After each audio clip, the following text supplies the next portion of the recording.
When installing receptacles and switches in a basement with bare block walls, there are several methods to consider. Firstly, you could cut holes directly into the block walls. Begin by using a hammer drill equipped with a masonry bit to create clean holes through the block walls, precisely where the receptacles and switches will be situated. Ensure the holes are slightly larger than the electrical boxes you intend to use. Next, insert the electrical boxes into the prepared holes and secure them firmly using mortar or masonry anchors. Finally, run non-metallic sheath cable type B, also known as NMB cables, through the boxes, connecting them to the devices as required. Secondly, consider installing furring strips. Start by attaching 1x12 or 2x12 furring strips to the block walls. Use masonry screws or adhesive to ensure a secure attachment. Space the furring strips at 16 inches on center, aligning them with the stud bays in the interior walls. Once the furring strips are in place, secure the electrical boxes to them using screws. Then run NMB cables through the boxes, making the necessary connections to the devices. Thirdly, creating drywall cavities is another viable option. Utilize a drywall saw to carefully cut out sections of drywall on the interior walls. This will create cavities behind the block walls. Ensure that the cavities are slightly larger than the electrical boxes you plan to install. Insert the electrical boxes into these cavities and secure them with screws. Finally, run NMB cables through the boxes, connecting them to the devices. When mounting devices and covers, the approach depends on the method used. For methods 1 and 2, which involve cutting holes in block walls or installing furring strips, standard shallow electrical boxes are typically used. Mount the devices and covers directly to these boxes, ensuring a secure fit. For method 3, which involves creating drywall cavities, it is recommended to use deep electrical boxes.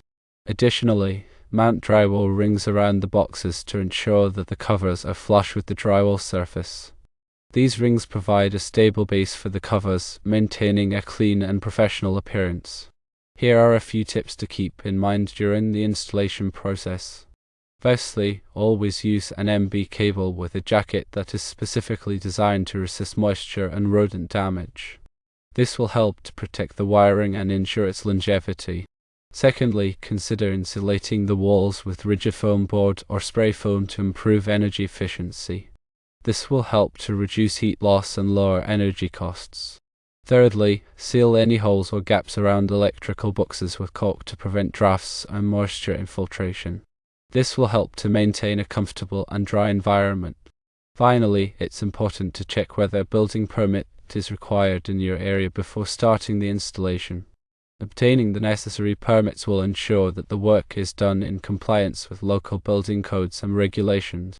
To elaborate further on the first method, cutting holes in the block walls, it is crucial to select the appropriate masonry bit for your hammer drill.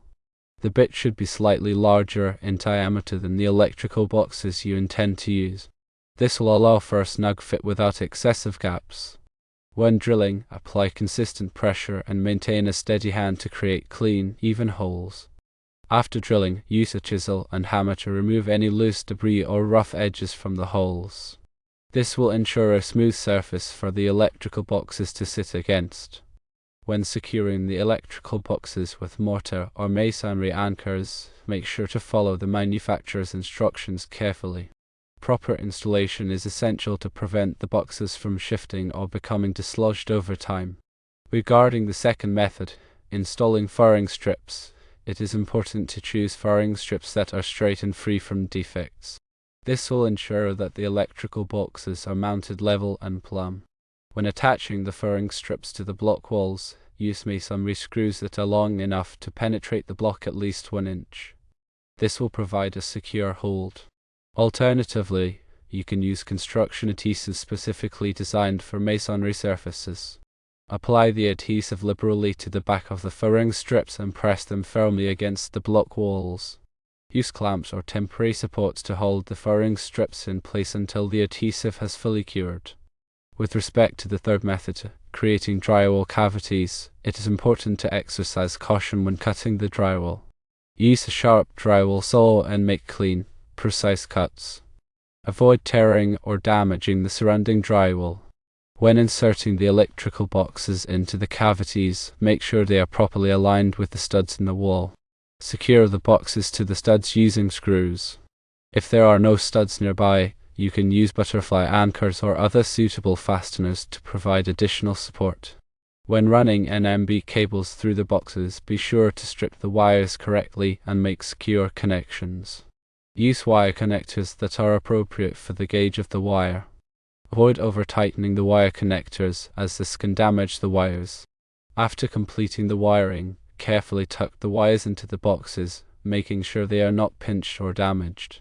Finally, install the covers on the boxes, ensuring that they are flush with the wall surface.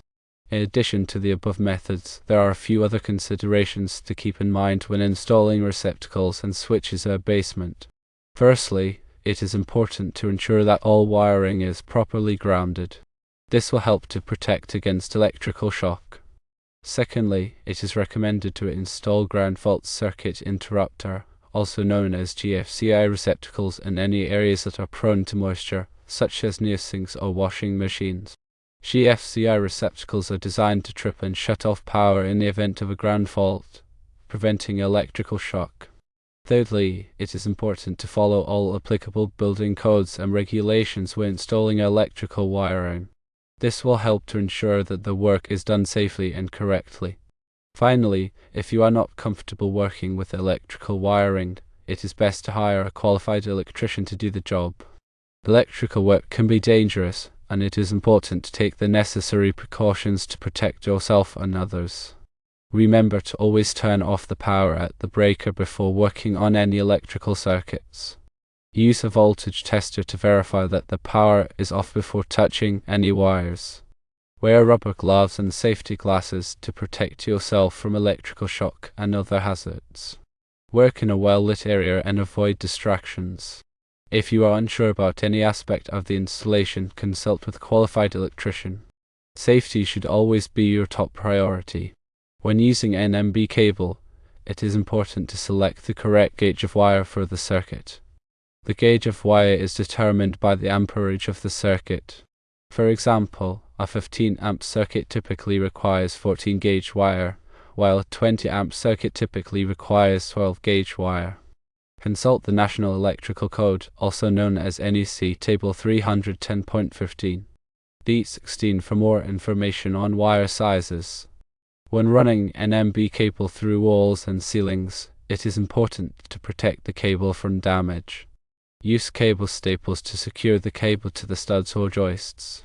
Avoid over-tightening the staples, as this can damage the cable. When running NMB cable through metal studs or joists, use grommets to protect the cable from sharp edges. When connecting wires to receptacles and switches, be sure to use the correct terminals. The hot wire, which is typically black, should be connected to the brass terminal. The neutral wire, which is typically white, should be connected to the silver terminal. The ground wire, which is typically green or bare, should be connected to the green terminal. When installing receptacles and switches in a basement, it is important to consider the potential for moisture. Basements are often damp, and moisture can damage electrical wiring. To protect against moisture, use weatherproof receptacles and switches. These devices are designed to resist moisture and corrosion. Also, consider using a vapor barrier to prevent moisture from entering the walls. A vapor barrier is a thin sheet of plastic that is installed behind the drywall. It helps to prevent moisture from condensing on the walls and causing damage. When insulating the walls of a basement, it is important to use a type of insulation that is resistant to moisture. Fiberglass insulation can absorb moisture and lose its insulating properties. Instead, use rigid foam board or spray foam insulation. These materials are waterproof and will not be damaged by moisture. In addition to insulating the walls, it is also important to insulate the floor of the basement. This will help to prevent heat loss and keep the basement warm. Use a layer of rigid foam board insulation under the concrete slab. This will create a thermal barrier that will prevent heat from escaping through the floor. When sealing any holes or gaps around electrical boxes, use a caulk that is specifically designed for electrical applications.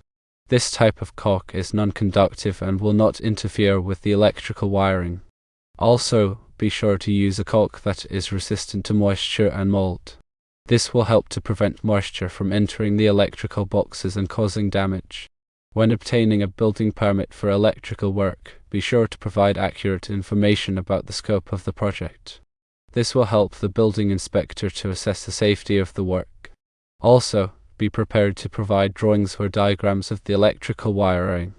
This will help the building inspector to understand the layout of the wiring and ensure that it meets all applicable codes and regulations. Finally, be sure to schedule an inspection after the work is completed. This will allow the building inspector to verify that the work was done correctly and that it meets all applicable codes and regulations. If you are unsure about any aspect of the installation, consult with a qualified electrician. They can provide valuable guidance and ensure that the work is done safely and correctly. Electrical work can be dangerous, and it is important to take the necessary precautions to protect yourself and others. Remember to always turn off the power at the breaker before working on any electrical circuits. Use a voltage tester to verify that the power is off before touching any wires. Wear rubber gloves and safety glasses to protect yourself from electrical shock and other hazards. Work in a well-lit area and avoid distractions. If you are unsure about any aspect of the installation, consult with a qualified electrician. Safety should always be your top priority. When choosing electrical boxes, it is important to select boxes that are the correct size for the wiring. The boxes should be large enough to accommodate all of the wires and connections. Also, the boxes should be made of a durable material that will protect the wiring from damage. Metal boxes are typically more durable than plastic boxes. However, plastic boxes are less expensive and easier to install. When using metal boxes, be sure to ground the boxes properly. This will help to prevent electrical shock. When using plastic boxes, you do not need to ground the boxes. However, you should still use a ground wire to connect the devices to the ground. When installing receptacles and switches, it is important to choose devices that are the correct voltage and amperage for the circuit. Using devices that are not rated for the circuit can be dangerous. The voltage and amperage ratings of the devices are typically marked in the devices themselves. Be sure to read the markings carefully before installing the devices. When connecting wires to receptacles and switches, be sure to use the correct wire connectors. There are many different types of wire connectors available. Use the type of connector that is recommended by the manufacturer of the devices. Also, be sure to use the correct size of connector for the wire.